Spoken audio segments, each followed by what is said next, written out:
All right, so we're going to get started. Thank you so much for joining us today. My name is Danielle Moon. I'm the Director of Programs and Community Engagement at APAICS, the Asian Pacific American Institute for Congressional Studies.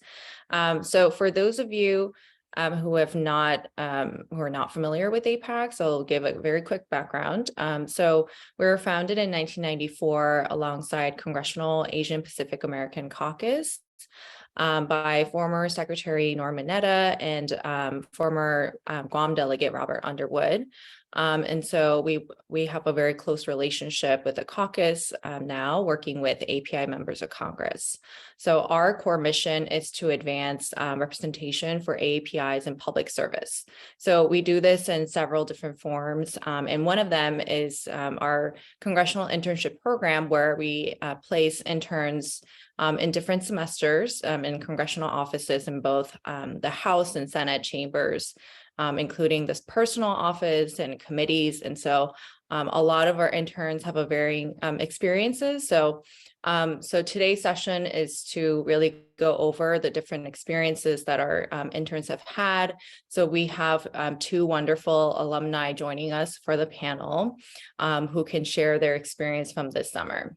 So with that, I'm going to kick it to our former interns to introduce themselves, and then we can go into the discussion today. So I'm going to kick it off to JP to do his introduction. Hi, everyone. It's a pleasure to have everyone here on this panel here today. My name is JP Newman, he, him pronouns, and I'm a recent graduate from Seattle University. I majored in interdisciplinary liberal studies and entrepreneurship, and in APAICS. I was a legislative intern on the House Committee on Natural Resources on the majority side. So I was doing sort of environmental clean energy work over the summer, and it's actually led me post-grad, for those of you who are seniors or juniors, into the job I'm in now. So it was a great opportunity. Great, thank you. Hi everyone, I'm so glad to see so many people here. My name is Lila Ruhi. I use she, her pronouns, and I interned in the office of Congressman Chip Roy in the House. And I am a sophomore now at Wellesley College and MIT. I'm studying economics and Spanish, and I do research also in finance, and I'm pursuing a job in finance. Awesome. Thank you both. So I wanted to let the attendees know that they can submit their questions using the chat box. So while we give folks enough time to submit questions, I'm going to kick it off with a few to get started. So for both of you, why did you apply for the APAICS internship? I can start that off. And for me, I came to it in a very non-direct way. I was a senior in college. I was kind of unsure of my career path. I was going to go down the business startup route. And I was kind of reaching out to my network to just see what's out there. And one of them was a external affairs policy manager in Hawaii. And after I was just kind of chatting with him about his role and how he got there, he said, hey, there's this program that I found out about. I think it would be great for, a native Hawaiian like yourself who's kind of interested in the space but not sure to do it. And so he kind of pushed me to go complete the application. Hey, if it doesn't turn out, it doesn't turn out, but it's still an opportunity that you should pursue. Why not?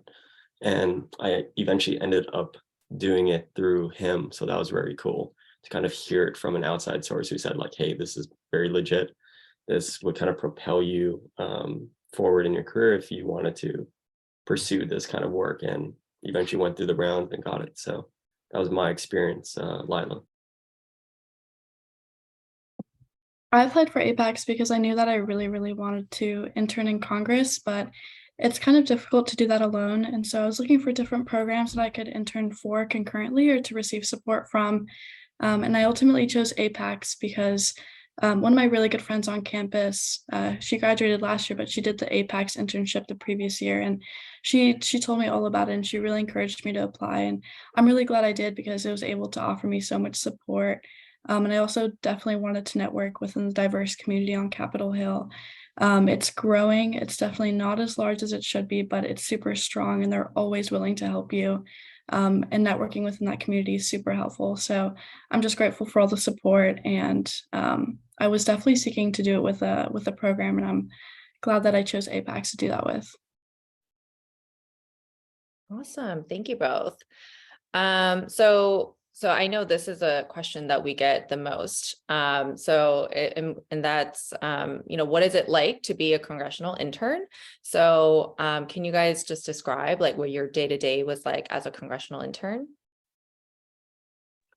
So working, again, I was on the House Committee on Natural Resources, so a lot of committee works, a lot of jurisdictions. They have 6 subcommittees, so the legislative kind of projects range from energy, mineral resources on the West Coast of the United States to the Puerto Rico Status Act. So it was a very broad range, and I think that was really good for someone like myself who was into policy but didn't really have a lot of prior educational background in it, but was interested. And when I went into the internship, the day-to-day was really just speaking with my boss, who was the staff assistant, and the other policy aid teams, and kind of asking them about what they do. And from there, being assigned different research projects to greeting members, preparing the courtroom for different hearings, subcommittee hearings that we had. Everyone from Representative Katie Porter in Orange County doing sort of oversight work in environmental sustainability to, again, what I said, the Status Act. So preparing those courtrooms, preparing some of those documents, and getting assigned a lot of research because the policy team is very, very, very short on time. And so I think the interns are there to really help support and kind of get little touch points with these different kind of assignments and meetings that a lot of the policy team is involved in. So it was a nice way to kind of be in that space, but not be in full control of everything, but kind of having that leadership and guidance to kind of have a say and have a little bit of an impact in the work that the committee did. So for me, I was half virtual of the week and half in person. So that was nice to kind of have that balance too.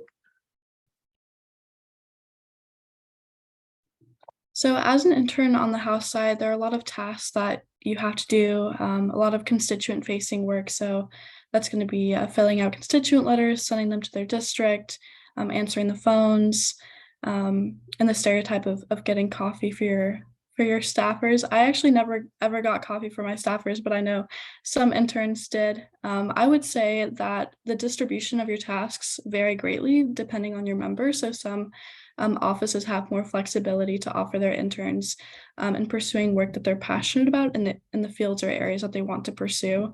I was lucky to have an office that was really, really flexible. So I was able to do a lot of research and case study work in laws, Supreme Court cases, and veteran affairs, which were the subjects that I was most interested in.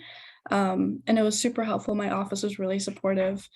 My day-to-day tasks definitely included answering the phones. We had rotational desks, so one day out of the week, you'd get placed in the back office with the staffers, and so you did more staffer-oriented work. So a lot of research, a lot of bills, a lot of networking and contacting other offices to get other members to co-sponsor bills. And then at the front office, on those 2 desks, you did a lot more constituent-facing work. But there were always a bunch of random projects that would pop up that staffers needed help with. And it was really cool because each staffer would focus on a different policy area. So you would, or at least in my office, we would go have coffee chats with that person with the subjects that we were primarily interested in.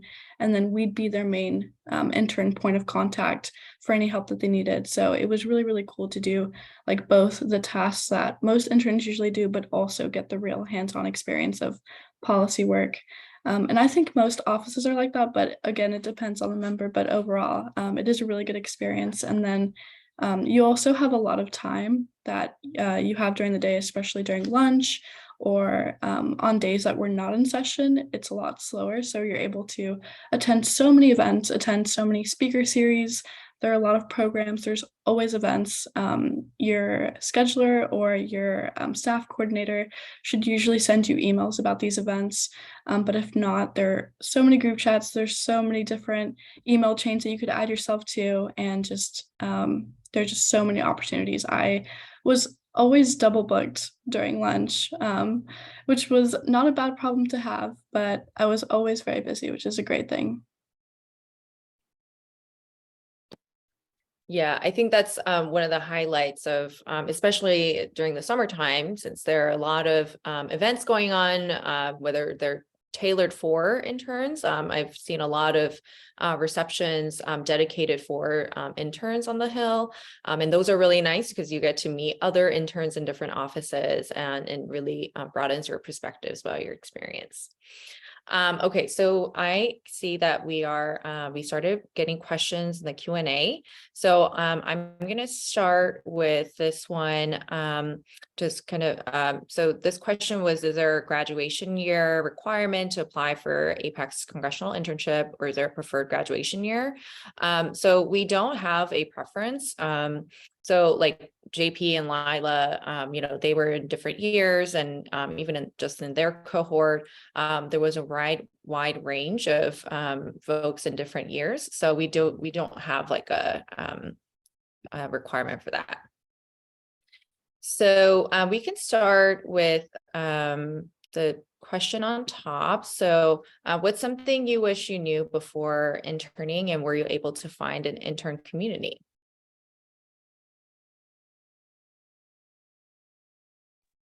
I think for myself personally, I felt very prepared going into it thanks to the APAICS staff. But one thing that I wish I knew and was kind of the strength of a coffee chat, like starting that off in week 1 as opposed to week 3. You're basically networking your entire time. I think it's something that's really integral to the Hill and really just to your professional life, because you have that House or Senate email or that government entity. You're tapped into literally the entire Hill network. And more often than not, like 99% of the time, people are willing to help you. And I wish that I could have started that a little sooner, because, eventually you go throughout the internship and you're just having one every day, someone in a different office or in a different committee, say something like that. Just trying to build up that network. So in case you wanted to come back to the Hill, or if you wanted to pursue this kind of work wherever you're from, you have that base and you have that connection to either DC or wherever you're from. But because of those chats, I was able to connect with some people here in Seattle. So the extension does go beyond that Hill environment itself. Maybe starting that a week or 2 earlier would have been nice, but it wasn't detrimental. And in terms of an intern group, I really found community in the APAICS community. Lots of us kind of hold the same values, same beliefs, and we're all there for a similar reason. Also finding your own cultural kind of community. For me, I'm from Hawaii, so I was able to reach out to the Hawaii delegation. A lot of them were very willing to help a young professional and a young student like myself succeed on the Hill. So that was very, very nice for me, who kind of came from a background that didn't understand this work or didn't really understand how the Hill life kind of was or entailed. So having that guidance kind of from whoever you really want is there. And I'm very grateful for it. I would definitely second what JP just said about coffee chats and how important they are. And I really wish that I would have taken more coffee chats, or like JP said, have started earlier. It's really important to network. I mean, DC is the city of networking. And I also shared a similar experience. I networked a lot with alumni from my school. And I think that's something really helpful for everyone to reach out, just even on LinkedIn, to find alumni maybe in the area, and to maybe set up a coffee with them. I think you guys would be surprised how many alumni from your school are working on the Hill, and maintaining those relationships could be really helpful if a job on the Hill is something that you'd like to pursue. Another thing that I learned later on during my internship, it was actually during a chief of staff panel, but they were speaking to interns and giving us really great advice that I wish I would have known earlier. But it was to really go above and beyond in your office, because most interns just like come in, come out, give you your letter of recommendation, kind of transactional, but you really want to be that intern that is set apart from the rest. You always want to take the extra step. You don't want to complain if they prefer you or ask you to stay a few extra hours to work. Be really highly motivated in what you do, even down to the smallest details, like spelling check in your emails. Attention to detail. I've seen a lot of intern emails where the grammar is just horrible, and it doesn't reflect well on the effort that you put into your work. And so I think just going above and beyond, putting in that extra effort, that extra mile, asking your staffers if they need help with anything, definitely represents the kind of person that you are and the initiative that you're willing to take. I think DC and the experience on the Hill, especially as a congressional intern, the experience is really what you make of it. And so what you put in is definitely what you're going to take out of it. So I would definitely suggest that you try really, really hard to just make a good impression in your office, and like JP said, to coffee chat with people that are of interest. Yeah, Lila, I think that's a really good point about being proactive. I think a lot of the times, especially on the house side, because the offices tend to be smaller, sometimes your supervisor, who will be like a staff assistant level, they don't have time to like give you a lot of assignments, and, you may feel some days like you're kind of, have enough work, but being proactive and understanding what the office needs are and how you can be helpful, that really does go a long way. And the office, really does appreciate those initiatives. So that's a really good point. Okay, so the next question is, what was the time commitment like day to day? Were your hours consistent? I think that's a good question, because I'm sure you two will have different answers for that. So the committee had its own kind of work policy because it was a primarily hybrid format. We did work 9 to 5, and when we were in person, they expected you to be there around 8:45, 8:50, a few minutes before 9, just to get your assignments in and whatnot. But I think that when we were having that virtual component, it was really much like, hey, you have these projects, work on it throughout the day. I'm just maintain contact, but I never felt kind of constrained by those hours. You can do a lot in those 8 hours and do a little bit of projects, kind of pursue some webinars or different panels like Lila was speaking about. Sometimes I must admit, because I was on the committee, we did have hearings that went until every bill was either voted on or debated on, and that would sometimes go into, say, like 8, one time 9 into 9, but that was twice. But those were necessary days because it was right before August recess and things had to be pushed. So that won't happen every day, but just kind of keep that in mind, that there will be times if you're involved in something really important and urgent that you might have to put in a few more hours or kind of work on something when you get home, but that shouldn't be a problem. My hours, I think, were a lot longer. When I talked to other interns in other offices, hours definitely vary between different offices. So in session, I would have to come in at 8:30, and then I would leave at 6 p.m.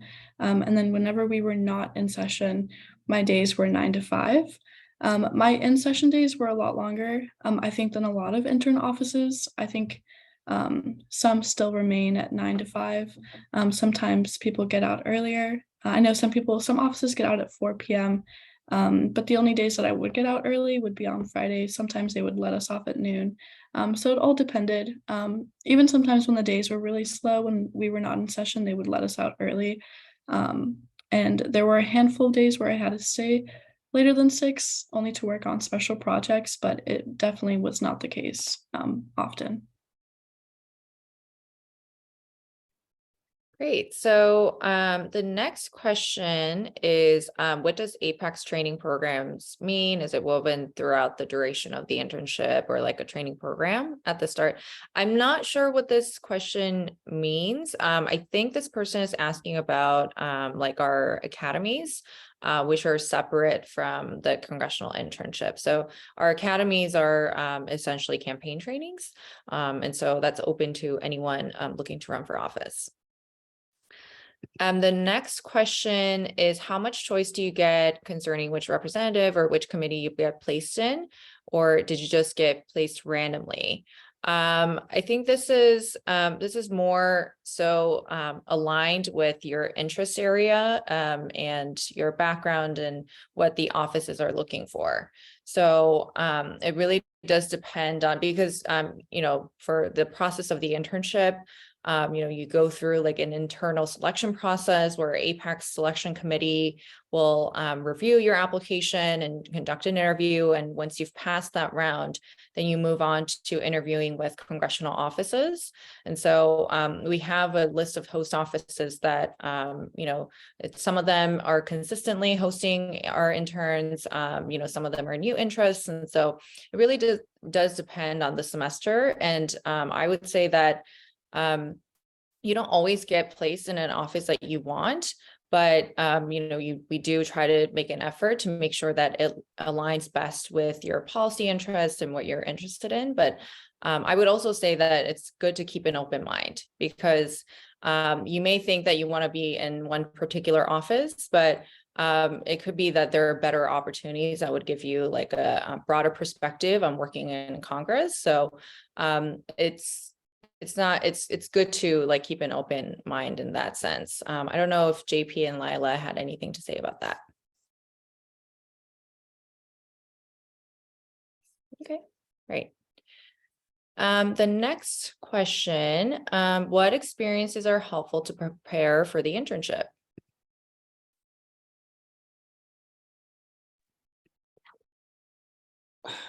That's a tough one to answer. I don't think you can be fully prepared until you do it. But I think it's just kind of wrapping your head around the importance of what you're doing, but more so like what you're representing being in that space.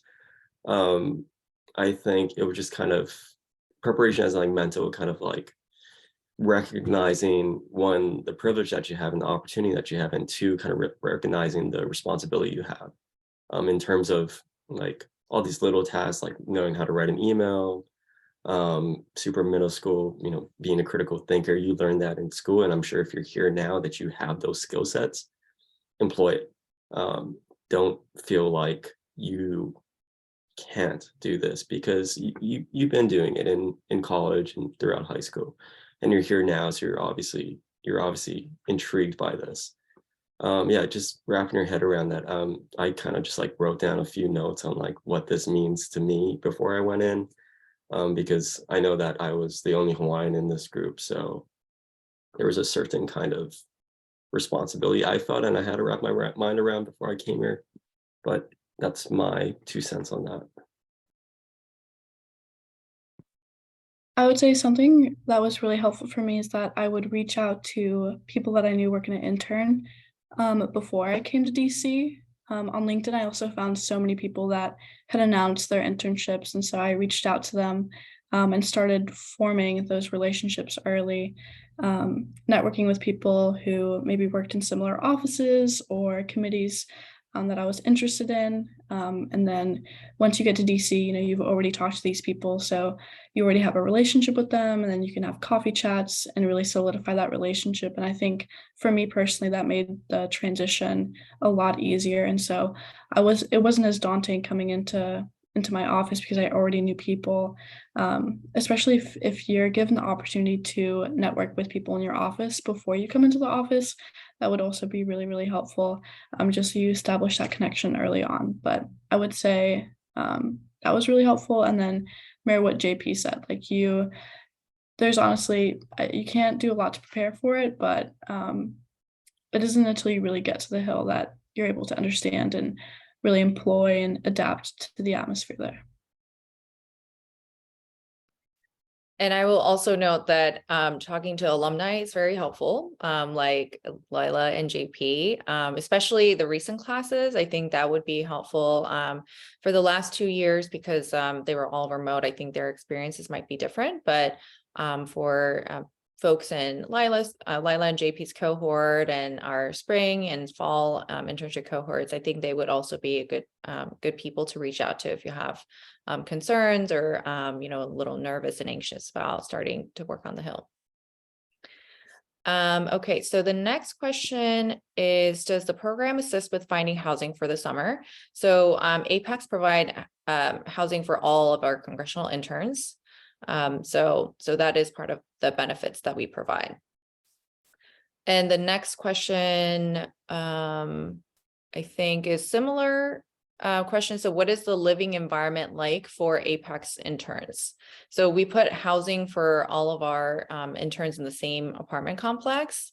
So I will let Lila and JP answer this question.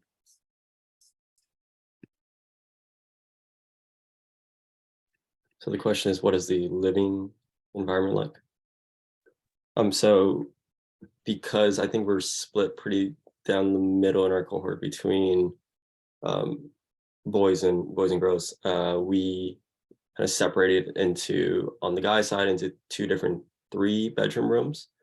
We were in Silver Springs, Maryland, at these this little apartment complex. So there were, in my situation, 2 rooms, one of which was shared. So it's like this bigger room, and you have one bed on one side, one bed on the other side, and then someone had their own room. I think that's just dependent upon who comes first, and you can debate that if or when provided this opportunity. Kind of had everything you need: kitchen, bathroom, shower, everything worked, TV, dining table, desk, if you're going to work remote. There was a lot of resources already there, so like pots, pans, all those little things was already in place. And I even had a few towels, which was interesting, and sheets. So those little middle school things you have to think about when moving into a place, I didn't have to worry about. Just had to bring a suitcase, and moved into the double room, which wasn't bad at all. I actually really enjoyed it. So I'd say my living experience was positive, and got along with my roommates, both of which we were kind of like the West Coast boys.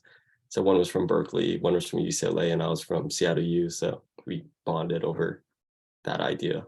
And the same goes for, I can speak on behalf of the other 3, same situation, and very positive. Yeah, I also had a really, really great housing experience.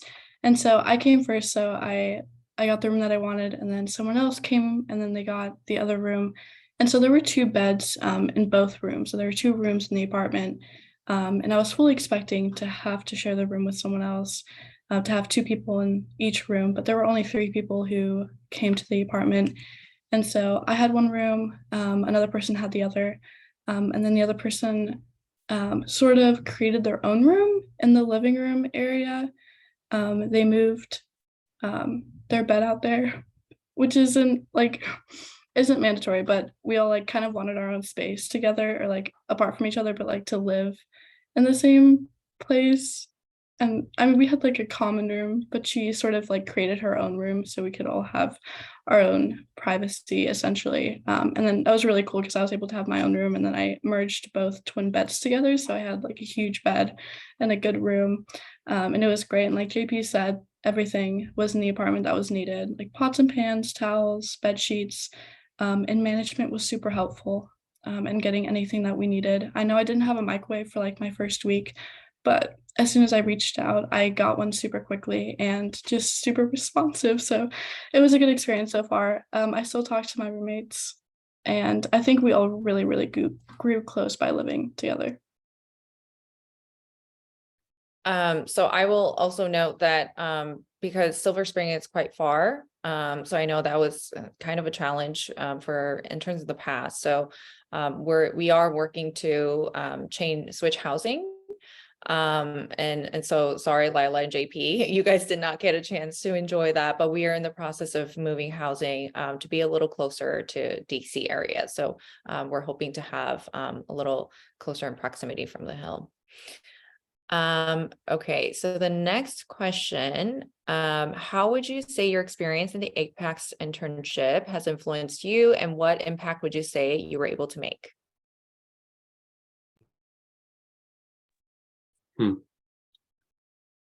I think it's twofold. There's a professional side, and there's kind of a personal development side.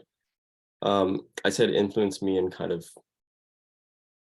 understanding just how far you can go. I mean, a lot of people in our community isn't in this sphere. And so when you go into work, whether that is in the House, in the Senate, whatnot, you kind of feel the presence of just that high level of degree that it takes to work there. And I think just that alone is really powerful. For you, I think it gives a lot of confidence for yourself to be able to go through this and achieve kind of working on a hill. Like having that on your resume is an incredible kind of resource that you will have if you go through this. For me, I was a graduated senior, so going into the workforce, it was very, very nice to have a U.S. House of Representatives experience.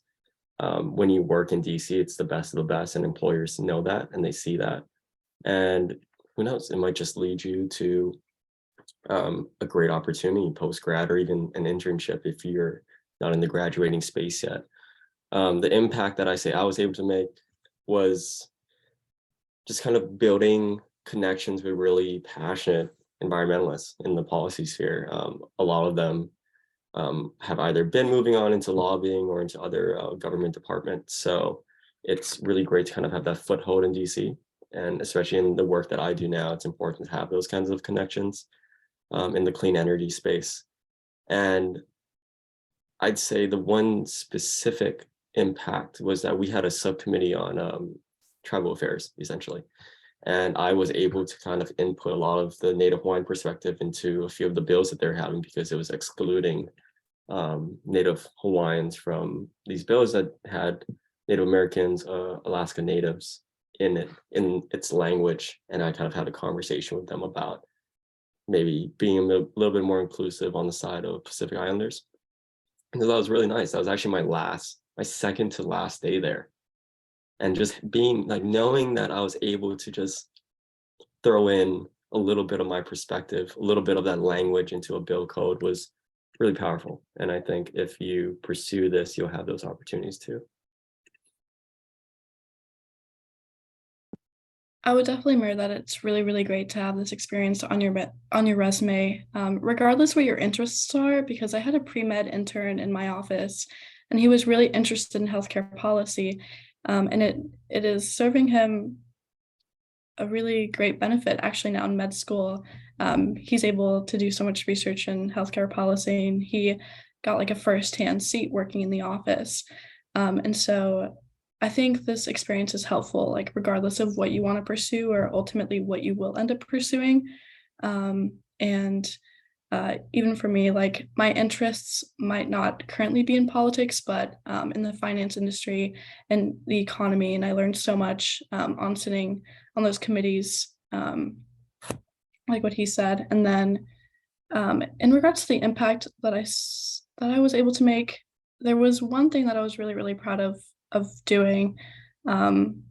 There was a bill that provided tax credits to spouses of veterans or active duty military people. And it was really hard to pass. There were not a lot of co-sponsors initially, but it was a fairly bipartisan bill. So a lot of major support from Democrats and Republicans. And it was in the process of getting lobbied, and there were more co-sponsors turning out, but my office initially didn't want to support this bill. And it was something that personally impacted me because a lot of people in my family had served. And so I had my aunts and my uncles texting me, trying to telling me to tell my office to support this bill.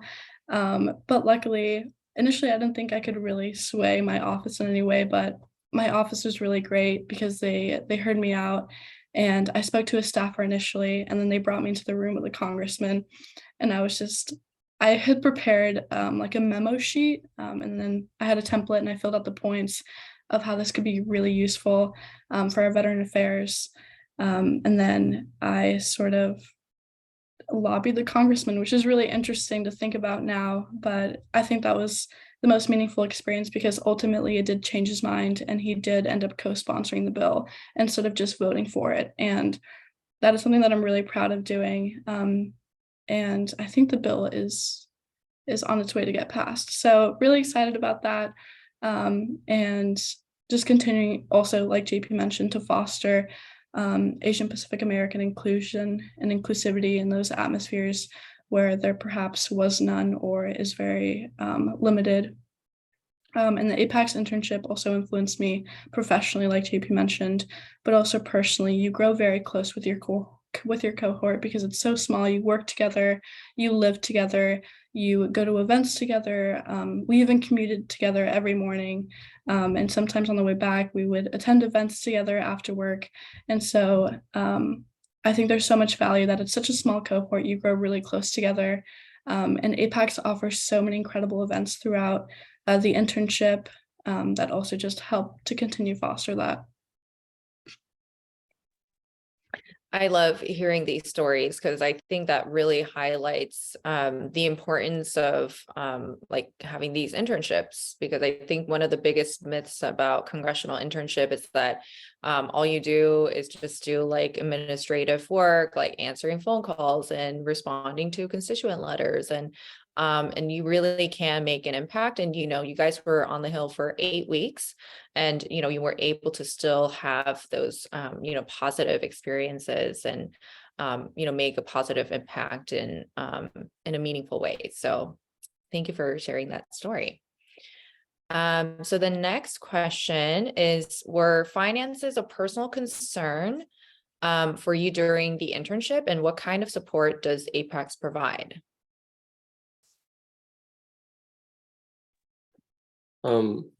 For me, I believe finances was never really an issue, especially with the stipend that APAICS rewards you. I believe that's monthly, correct me if I'm wrong, but I was able to live off of that. I think having housing, transportation, and those kind of larger items, flights, transportation, traveling to DC even, being covered was really nice. So your expenses are purely groceries and whatever miscellaneous items you need. So there's definitely enough money to budget that into your summer, into those 8 weeks, and I never had a problem.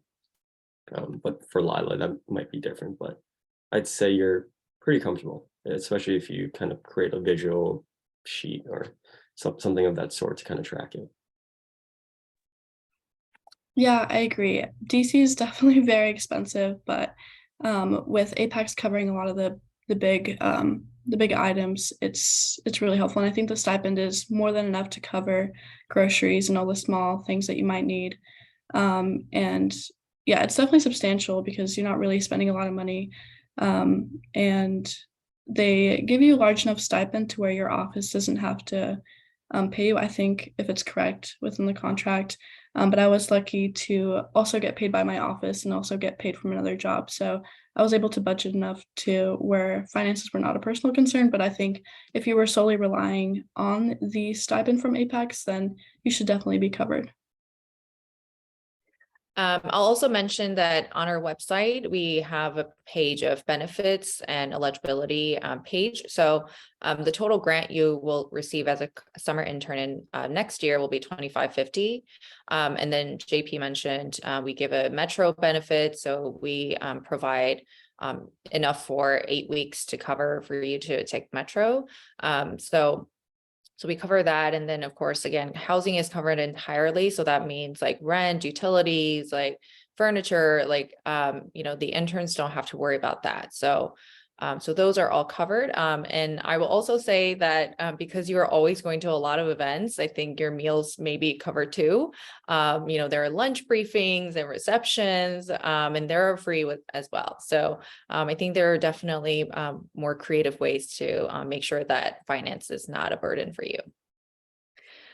Next question is, what type of support does APAICS give to their cohort of interns, and how has APAICS helped you find your next steps post DC?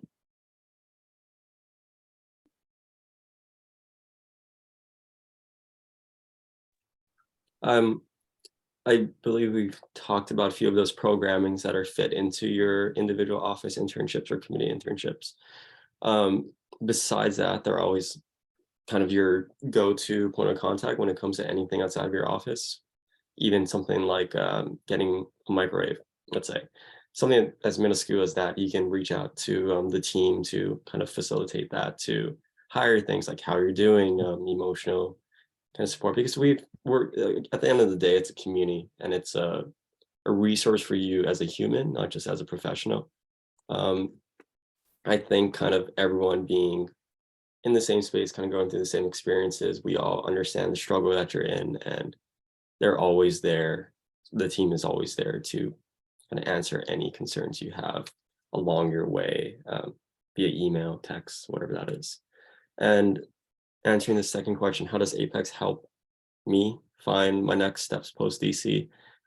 I think it was just kind of maintaining LinkedIn to that network of AAPI members and staffers and whatnot. They're always there. As a graduate of this program, you still have access to that, and you still have access to that network of professionals. And I think that being able to do that, I got a connection with one person who didn't go through APAICS program, but was a friend of the program, and met her here in Seattle, which kind of led me down this job hunt to where I'm now. But yeah.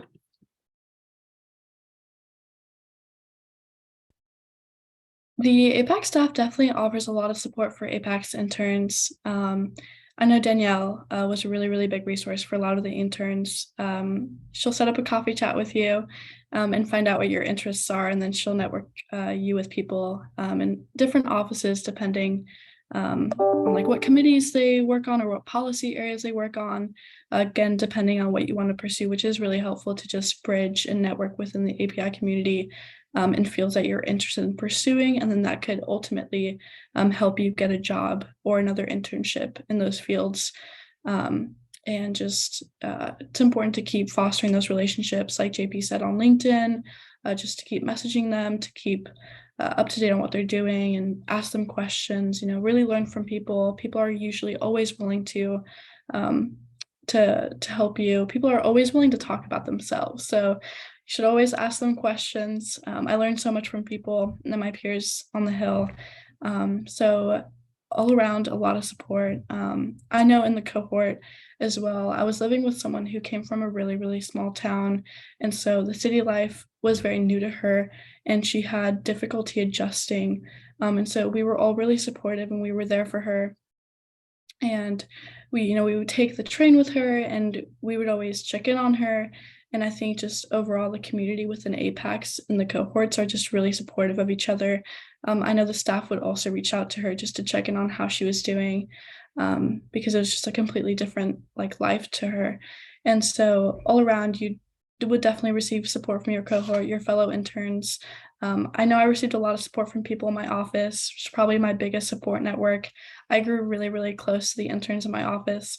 I miss them so much. I talk to them almost every day still, actually, and I just talked to them before this panel.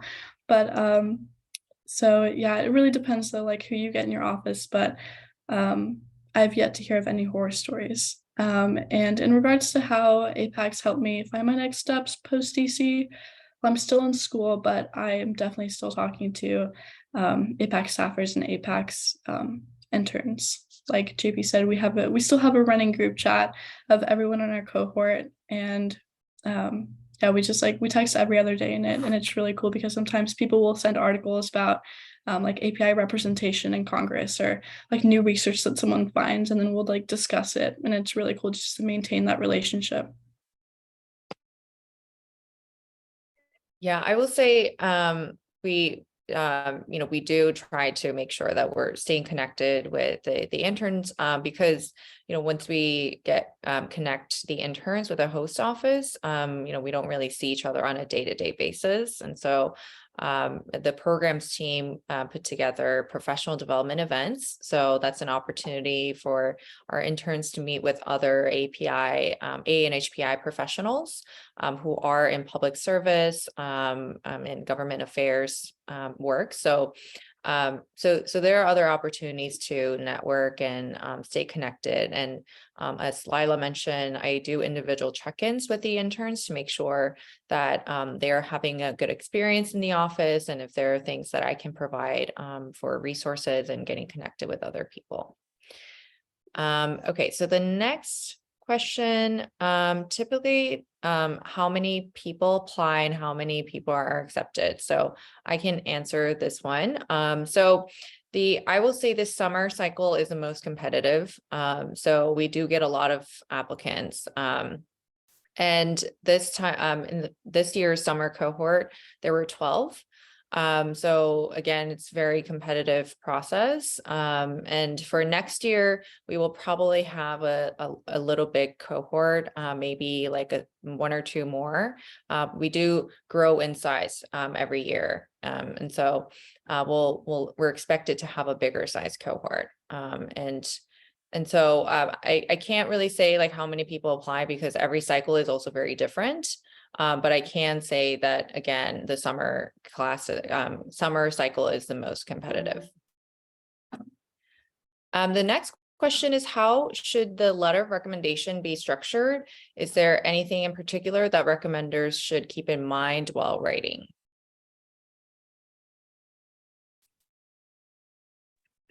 I personally didn't push them to say anything in particular, but you really don't need policy experience prior to this. I didn't.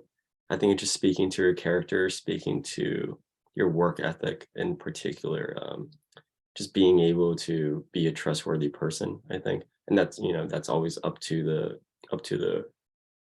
the reference individual, but just character, hard work ethic, I say. That's kind of the values that I based mine on, and it worked. And I see that in every staffer in DC. So yeah, definitely don't think about it too hard. Just kind of let them be.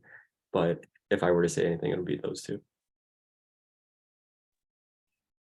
Definitely. I think it should highlight like key qualities about your character, making sure that you hold yourself accountable, you're responsible, you have attention to detail.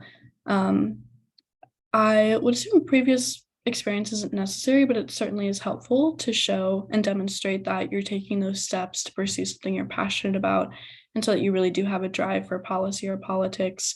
And so if you could highlight those experiences as well, and how you truly made an impact in whatever group you served in or whatever job you held, I think would also be very beneficial. But if it could highlight, I think, rewarding or good qualities about your character, I think it'd be really cool, because you could always read a resume and see what work you did, but the opportunity you get to learn about a person is through their letters of recommendation. Yeah, I will also add that the letter of recommendation should really come from people who know you well and know your work well. So, and that's how the recommender would know how to structure the letter. And you would not have to like tell them like, this is what you should say. Like they would know automatically, like, these are the highlights that this person has, and and that's why this person should be considered, right? So I think it's really important that you're choosing the right person who can advocate for you. The next question is, what was the most rewarding moment / accomplishment in your internship?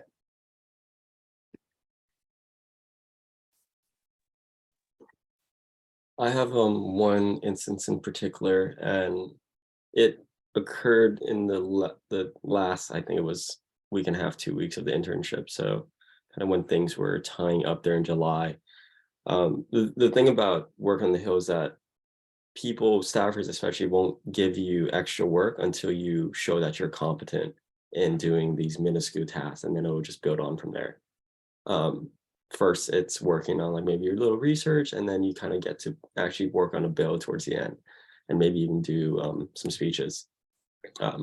One thing that I was really proud of was I was offered by one of the policy aides to write the floor speeches for one of the members who was going to speak on a few of the bills that the committee had passed. And I was just like, what's a floor speech? I wasn't completely sure what that was. I knew someone was going to speak something somewhere.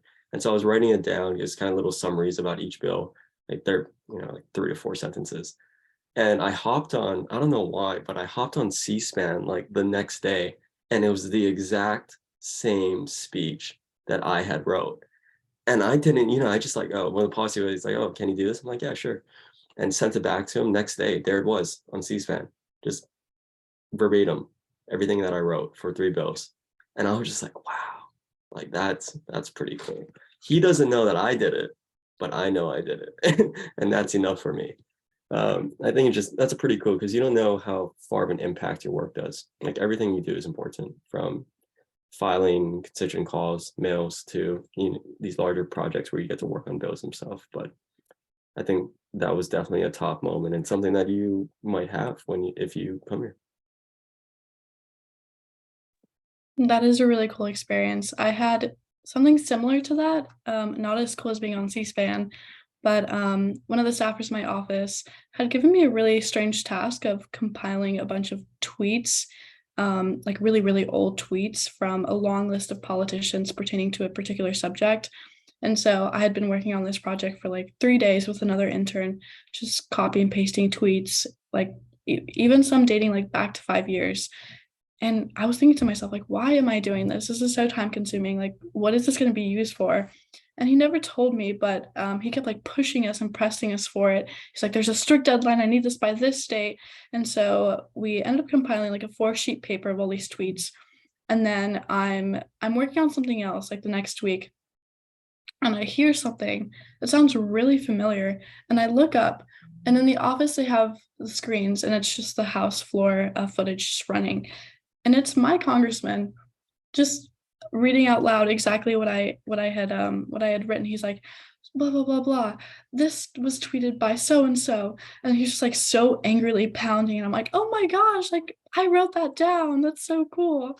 Like he is saying those words. He probably definitely doesn't know that I wrote it, but I know I did.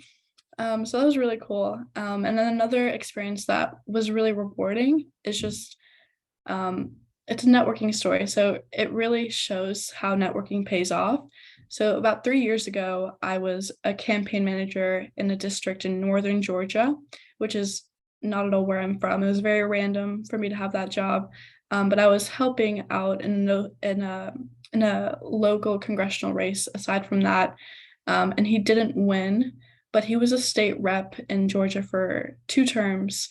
I worked on his congressional campaign. He didn't win. And then fast forward this previous summer, I was interning for my congressman. And then we worked very closely with another congressman who actually went to my school. And so he's really cool. It was great talking to him about that. But anyway, the candidate that I'd worked for in Georgia 3 years ago ended up being his chief of staff. And I had no idea because this person had never worked in DC. They don't like DC. You know, they're very much set on state politics. And so I was so surprised to see this person I'd worked for. And he was so surprised to see me. And it was just, it was so cool to have that connection in another office, especially for a congressman who went to my school. It was just like full circle, like, wow, networking can really pay off. And I'm still so shocked about it. Like, what are the chances?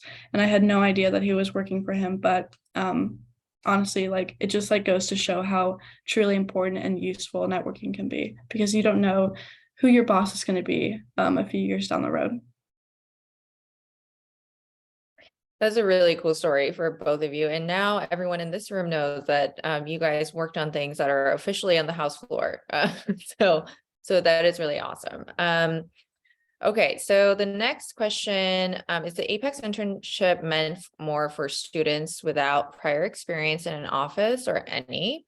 So I can answer this question. So the internship is not for people who have prior public service experience.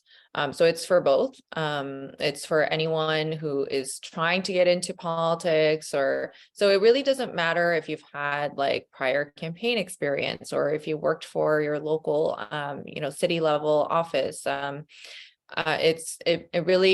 really matters is, you're able to demonstrate your strengths in why you want to get into public service and why you care about the AA and HPI community.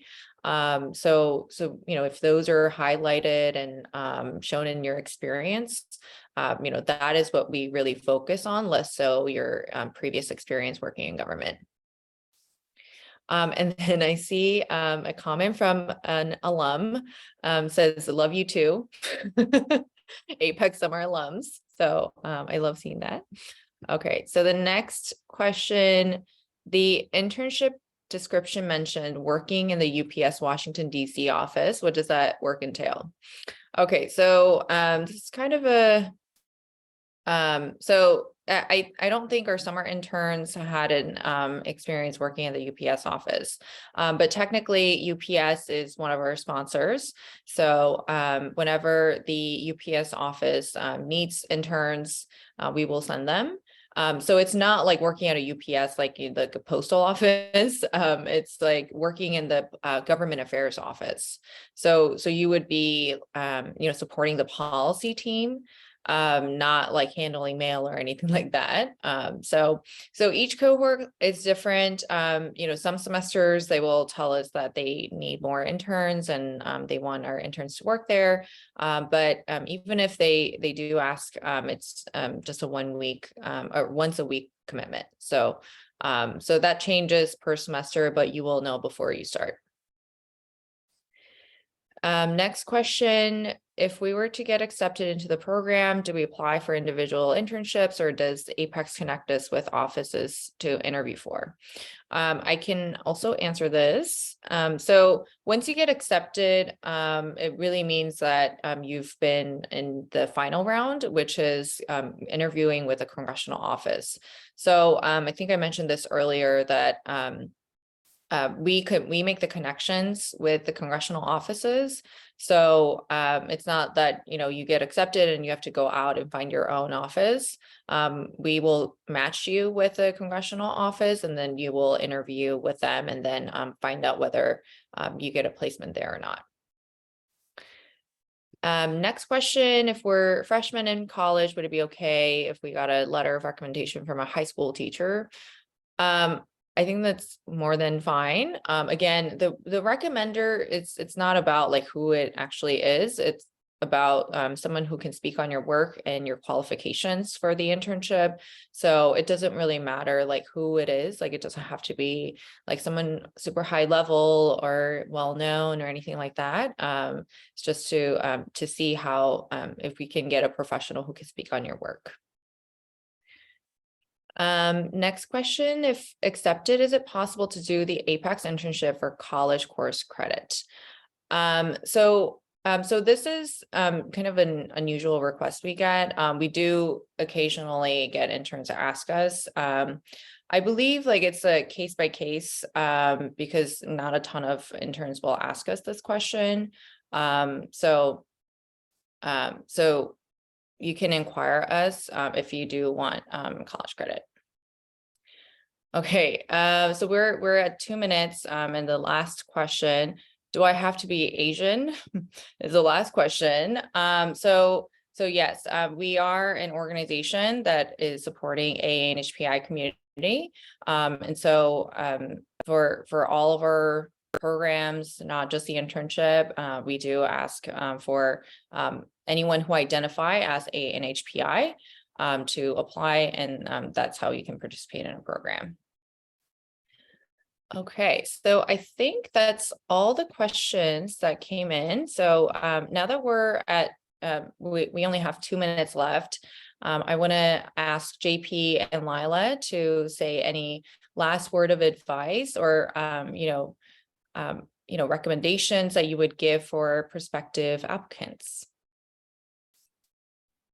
One last takeaway is that if you're on the fence, you think you can't do this or you don't want to do this, I say take the chance. Just take the leap.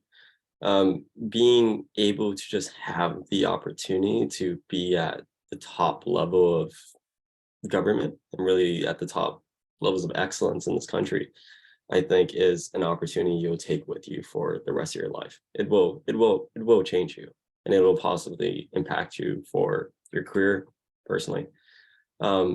I actually said no the first time I was offered, and I vividly remember Danielle calling me literally 60 seconds later and then convincing me basically that I should do this, and I'm so glad that I said yes. So if you're there, trust me, I understand. Yeah, take the leap, take a chance on yourself, and do something that will impact a lot of people for a very long time. So that's it. I would say definitely don't be afraid to reach out. There are so many groups on Capitol Hill, and there's actually a website. I forgot what it's called, but if you just search like different diversity groups on Capitol Hill, there's like a long list of all the groups that they have. There are so many useful ones. I was also able to join the Hispanic group at CHCI because I'm half Hispanic, half Afghan. So I was able to really find people in those different communities. There are various different identity groups, and it's really great because they have a lot of networking events that you could go to and also further network with people in those different diverse groups. There's also a really great LGBTQ plus diversity group on Capitol Hill. Honestly, one of my favorites because they're just some of the greatest and funnest and just best people on Capitol Hill. So I would definitely recommend if you're just trying to meet more people, further network, don't be afraid to reach out. There are so many different diverse groups that you could join, be a part of. They're super nice, super welcoming. And this internship is ultimately what you make of it. So what you put in is definitely what you're going to get out of it. And so I think that's just helpful to know going in. Best of luck to everyone. Awesome. Thank you so much for joining us. I do want to remind folks, if you haven't seen it already, but we did post it in the webinar chat with our application information, and you can check out more information on our website. So I hope this was helpful for everyone, and I hope this will help encourage more folks to apply for our summer internship. So that concludes the webinar, and I hope everyone have a good rest of your day. Thank you.